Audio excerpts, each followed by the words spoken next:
राजस्थान के उदयपुर में राष्ट्रीय स्वयंसेवक संघ के प्रमुख डॉक्टर मोहन भागवत ने कहा है कि भारत का इतिहास गुलामी का नहीं, बल्कि उन शक्तियों के खिलाफ निरंतर संघर्ष का इतिहास है जिन्होंने देश को गुलाम बनाने का प्रयास किया। उन्होंने आरोप लगाया कि देश और विदेश में कुछ ताकतें भारत के उत्थान को रोकने के लिए झूठे विमर्श गढ़ रही हैं और लोगों को गुमराह करने की कोशिश कर रही हैं।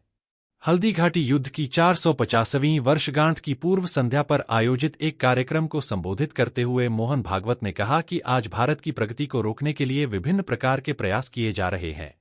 उन्होंने कहा कि झूठी खबरें फैलाई जा रही हैं और लोगों को भ्रमित करने के लिए कई तरीके अपनाए जा रहे हैं, लेकिन भारत को अपने मूल्यों और आदर्शों के आधार पर मजबूती से खड़ा रहना होगा।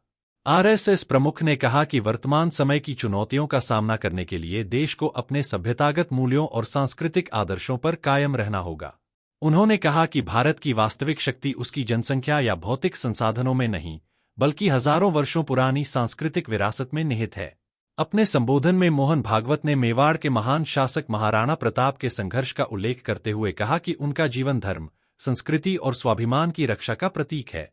उन्होंने कहा कि महाराणा प्रताप ने कभी व्यक्तिगत लाभ के लिए संघर्ष नहीं किया, बल्कि अपनी भूमि, संस्कृति और आत्मसम्मान की रक्षा के लिए जीवन समर्पित कर दिया। हल्दीघाटी के युद्ध का जिक्र करते हुए उन्होंने कहा कि इसे केवल एक युद्ध के रूप में नहीं देखा जाना चाहिए। उनके अनुसार यह विदेशी आक्रमणों के विरुद्ध भारतीय समाज के दीर्घकालीन संघर्ष का प्रतीक था।